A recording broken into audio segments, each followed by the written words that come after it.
বন্ধুরা, তোমাদের YouTube channel WB plus পয়েন্টে তোমাদের সকলকে জানাই স্বাগত।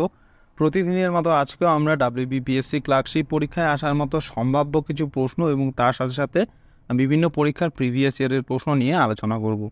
আশা করছি এখান থেকে তোমরা বেশ কয়েকটি প্রশ্ন কমন পেয়ে যাবে। তো ক্লাসটা প্রথম থেকে শেষ পর্যন্ত মনোযোগ সহকারে দেখো। তো আজকে আমাদের প্রথম প্রশ্ন হচ্ছে, কোন ভারতীয় মহিলা ইংলিশ চ্যানেল প্রথম সাঁতারে পার করেছিলেন? খুব ইম্পর্টেন্ট প্রশ্ন। তো প্রশ্নটা সঠিক অ্যান্সার হয়ে যাবে এখানে অপশান বি, আরতি সাহা। তো আরতি সাহা হচ্ছে প্রথম ভারতীয় মহিলা যিনি ইংলিশ চ্যানেল প্রথমবারে পার করেছিলেন। তো আরতি সাহা একজন ভারতীয় সাঁতারু। তিনি মাত্র 4 বছর বয়স থেকেই সাঁতার শেখা শুরু করেছিলেন। পরবর্তীকালে খ্যাতনামা সাঁতারু মিহির সেন তাকে ইংলিশ চ্যানেল অতিক্রম করতে অনুপ্রাণিত করেছিলেন এবং 1959 সালে প্রথম এশীয় মহিলা সাঁতারু হিসেবে তিনি ইংলিশ চ্যানেল অতিক্রম করেন। নেক্সট প্রশ্ন, নিম্নের কোনটি একটি পরিবর্তিত মৃদগত কাণ্ডের উদাহরণ? তো পরিবর্তিত মৃদগত কাণ্ডের উদাহরণ হচ্ছে আলু, অপশান এ। তো আলু হচ্ছে পরিবর্তিত মৃদগত কাণ্ড, গাজর ও শালগম হচ্ছে পরিবর্তিত মৃদগত মূল, আর চীনাবাদাম হচ্ছে মৃদগত ফল। নেক্সট প্রশ্ন, নিচের কোন নামটি নর্মদা বাঁচাও অভিযানের সাথে যুক্ত? এটাও খুব ইম্পর্টেন্ট প্রশ্ন, অনেকবার পরীক্ষায় আসে, খুব ইম্পর্টেন্ট। তো নর্মদা বাঁচাও আন্দোলনের সাথে যুক্ত ছিলেন হচ্ছে মেধা পাটেকর, অপশান এ। তো নর্মদা বাঁচাও আন্দোলন হলো একটি ভারতীয় সামাজিক আন্দোলন যা নর্মদা জুড়ে অনেক বড় বাঁধ প্রকল্পের বিরুদ্ধে স্থানীয় আদিবাসী কৃষক এবং পরিবেশবাদী এবং মানবাধিকার কর্মীদের দ্বারা পরিচালিত হয়েছিল। নেক্সট প্রশ্ন, কালপেঁচা কার ছদ্মনাম? তো মনে রাখবে, কালপেঁচা হচ্ছে বিনয় ঘোষের ছদ্মনাম। তো বিনয় ঘোষকে কালপেঁচা বলা হতো। আর তোমাদের জন্য একটা প্রশ্ন রয়েছে, তোমরা কমেন্টে জানাবে যে হুতুম পেঁচা কার ছদ্মনাম। এটা তোমরা নিচে কমেন্টে জানাবে হুতুম পেঁচা কার ছদ্মনাম।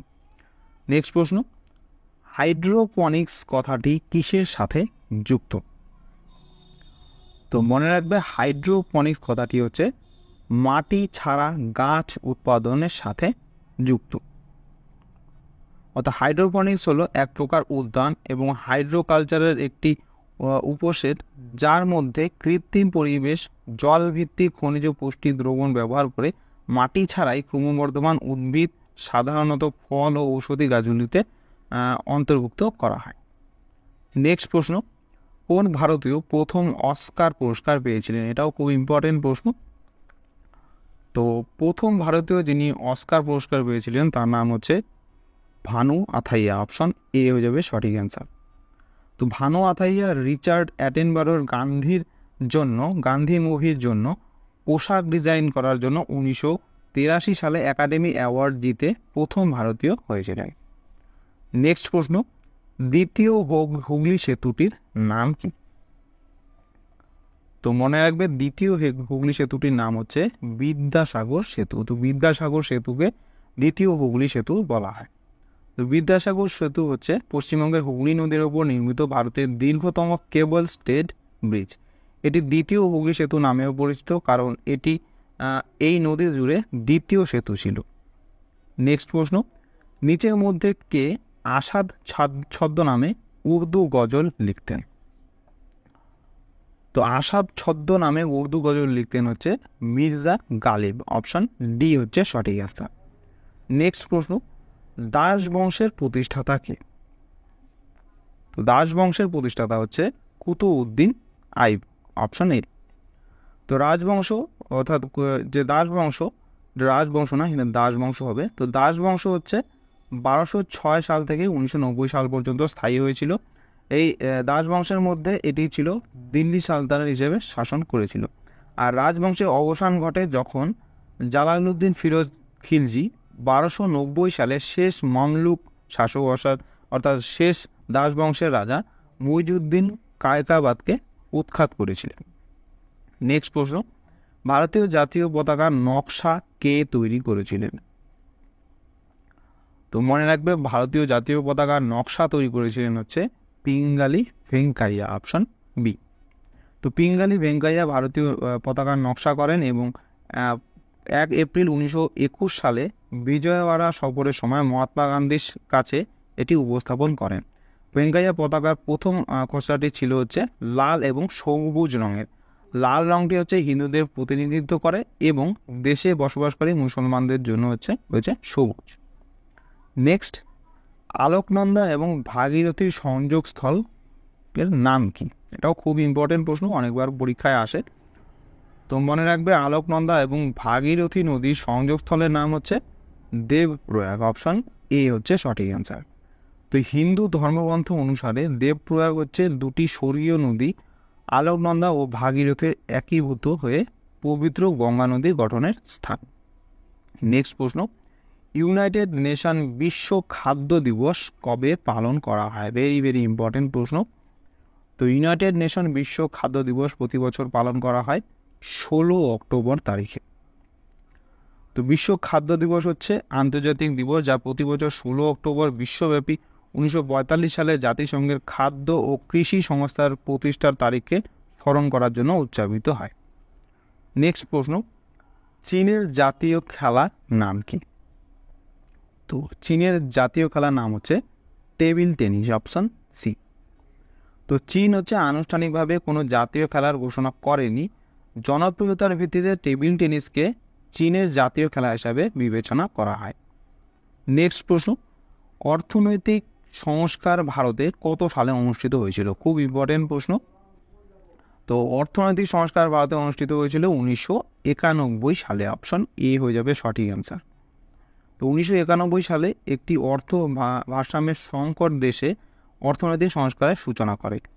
পামুলা প্রার্থী ভেঙ্কট নরসিংহ রাও ভারতীয় অর্থনৈতিক সংস্কারের জনক হিসাবে পরিচিত। এটা ভালো করে মনে রাখবে এই নামটা, পামুলা প্রার্থী ভেঙ্কট নরসিংহ রাও বা পিভি নরসিংহ রাও। এটা পিভি নরসিংহ রাও একে সংক্ষেপে বলা হয়, এটা ভালো করে মনে রাখবে। আর এনাকে হচ্ছে ভারতীয় অর্থনৈতিক সংস্কারের জনক বলা হয়।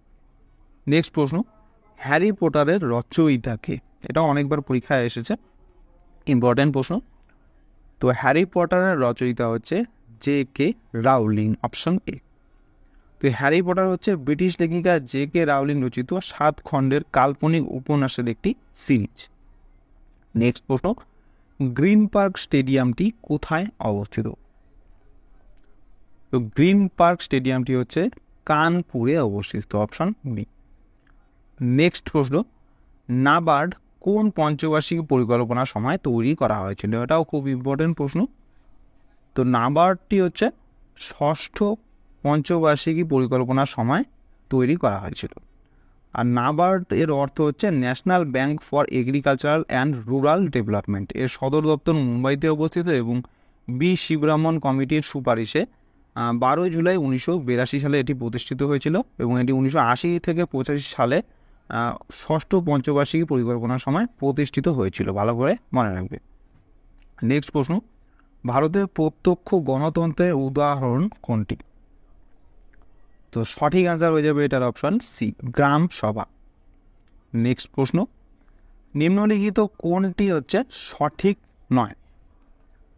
তো অপশনগুলির মধ্যে বর্ধমান চুনাপাথরের সাথে সম্পর্কিত, এটা ঠিক। পুরুলিয়া ম্যাঙ্গানিজের সাথে সম্পর্কিত, এটাও ঠিক। বীরভূম চীনামাটির সাথে সম্পর্কিত, এটাও ঠিক। একমাত্র এই বাঁকুড়া কয়লার সাথে সম্পর্কিত, এটা সঠিক নয়, এটা হয়ে যাবে ভুল। অর্থাৎ এখানে সঠিক অ্যান্সার হবে অপশন ডি। নেক্সট প্রশ্ন, নিম্নলিখিত কোনটি বায়োস্ফিয়ার রিজার্ভ নয়?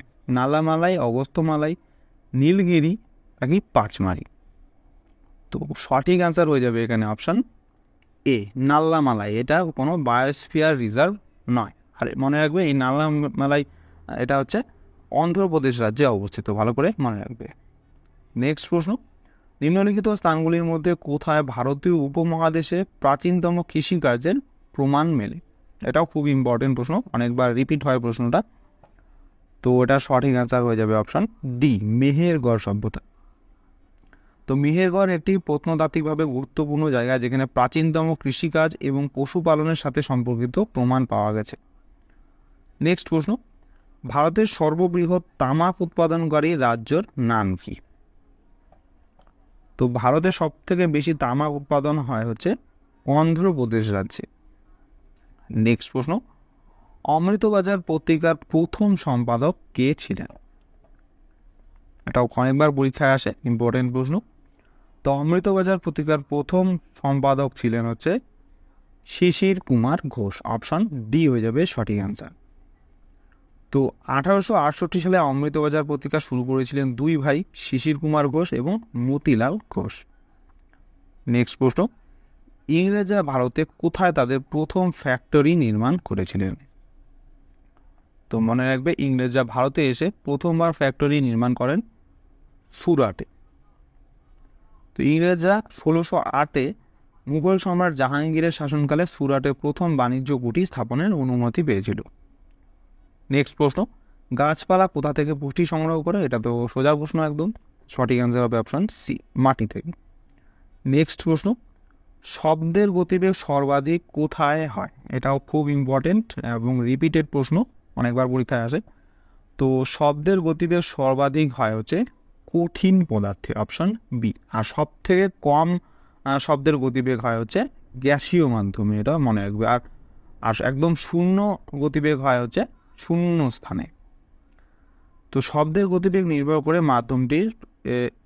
মাধ্যমে এটি প্রবাহিত তার ঘনত্বের উপর, অর্থাৎ ঘনত্ব যত বেশি হবে সে কোনো মাধ্যমে, সেই মাধ্যমে শব্দের গতিবেগ ততই বেশি হবে। কঠিন মাধ্যমে কণাগুলি খুব সন্নিবিষ্ট হয়, সুতরাং এর ঘনত্ব বেশি। এই কারণেই হচ্ছে কঠিন পদার্থে শব্দের গতিবেগ সব থেকে বেশি হয়। নেক্সট প্রশ্ন, ভারতীয় জাতীয় উৎপাদনে পরিষেবা ক্ষেত্রের অবদান কত শতাংশ? পরিষেবা অর্থাৎ সার্ভিস সেক্টরে এটা কত শতাংশ অবদান করে ভারতীয় জাতীয় উৎপাদনে? তো সঠিক অ্যান্সার হয়ে যাবে এখানে অপশন সি, 62%। প্রায় 62% পরিষেবা ক্ষেত্রে অবদান করে।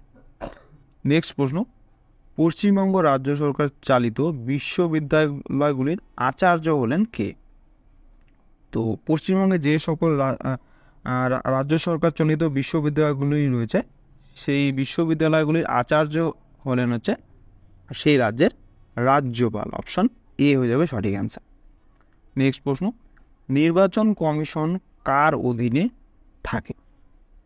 তো মনে রাখবে, নির্বাচন কমিশন হচ্ছে স্বাধীন একটা সংস্থা, এটা কারও অধীনে থাকে না। অপশন ডি হয়ে যাবে সঠিক অ্যান্সার, কোনোটিই নয়।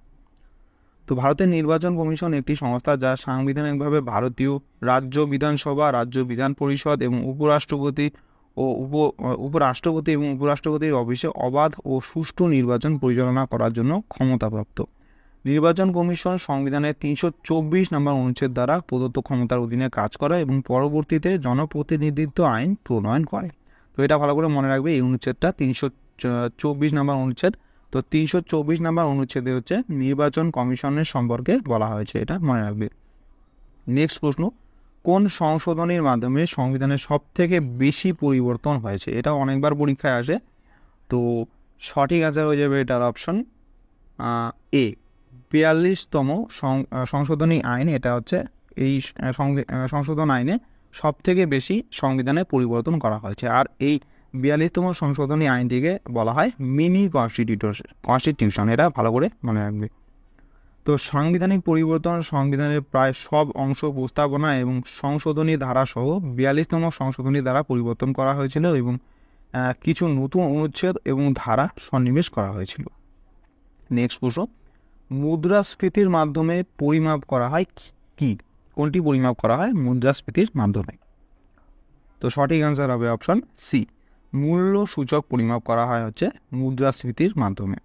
তো অর্থনীতিতে মুদ্রাস্ফীতি হলো একটি অর্থনৈতিক পণ্য ও পরিষেবার দামের একটি সাধারণ বৃদ্ধি। এটি সাধারণত ভোক্তার মূল্য সূচক ব্যবহার করে পরিমাপ করা হয়। নেক্সট প্রশ্ন, মোপলা বিদ্রোহ কোন রাষ্ট্র বা রাজ্যের সাথে সম্পর্কিত? মনে রাখবে, মোপলা বিদ্রোহ হচ্ছে কেরালা রাজ্যের সাথে সম্পর্কিত।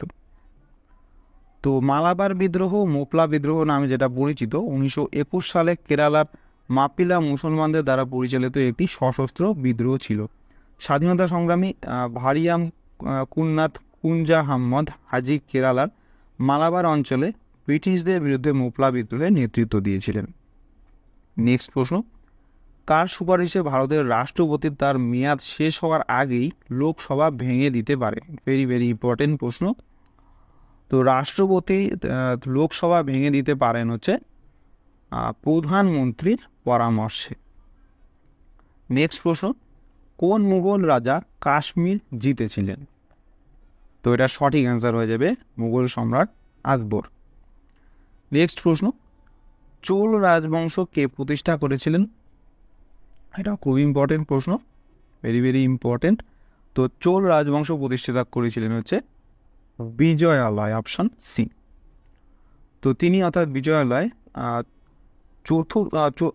8ম শতাব্দীতে চতুর্থ শতাব্দীতে তাঞ্জোর রাজ্য দখল করেছিলেন এবং পল্লবদের পরাজিত করে শক্তিশালী চোলদের উত্থানের দিকে পরিচালিত করেছিলেন।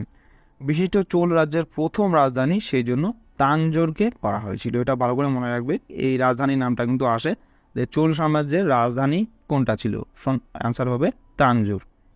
নেক্সট প্রশ্ন, যার জন্য ঋগ্বেদে ব্যবহৃত পুরন্দর শব্দটি সেই ঈশ্বর হলো, অর্থাৎ পুরন্দর পুরাণে কোন ঈশ্বরকে অথবা কোন ভগবানকে পুরন্দর বলা হতো?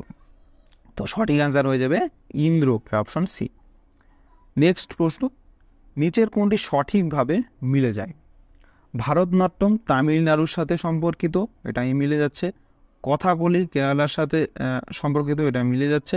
কত্থক উত্তর ভারত তথা উত্তরপ্রদেশের সাথে সম্পর্কিত, এটাও মিলে যাচ্ছে। তো সঠিক অ্যান্সার হয়ে যাবে এখানে অপশন ডি, উপরে সকল, অর্থাৎ সবগুলোই মিলে যাচ্ছে অ্যান্সার। নেক্সট প্রশ্ন হচ্ছে, কোভালাম একটি বিখ্যাত কি বাঁধ, শহর, বাজার নাকি সি বিচ?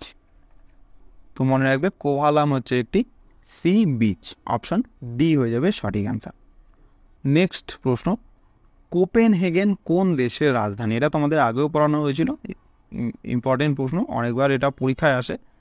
তো কোপেনহেগেন হচ্ছে ডেনমার্কের রাজধানী। নেক্সট প্রশ্ন এবং আজকের ক্লাসের লাস্ট প্রশ্ন, তো কোন গেমের সাথে বা কোন খেলার সাথে অ্যাস্ট্রো টার্ফ শব্দটি যুক্ত? তো অ্যাস্ট্রো টার্ফ কথাটি যুক্ত হচ্ছে হকি খেলার সাথে, অপশন বি হয়ে যাবে সঠিক অ্যান্সার। তো বন্ধুরা, এই ছিল আজকে আমাদের ক্লাস। তোমাদের কেমন লাগলো অবশ্যই কমেন্ট করে জানাও। ভালো লেগে থাকলে অবশ্যই একটি লাইক করবে এবং চ্যানেলে নতুন হয়ে থাকলে চ্যানেলটিকে অবশ্যই সাবস্ক্রাইব করে রাখবে এরকম আরও ক্লাসের জন্য। তো তোমাদের সাথে দেখা হচ্ছে নেক্সট ক্লাসে। ধন্যবাদ।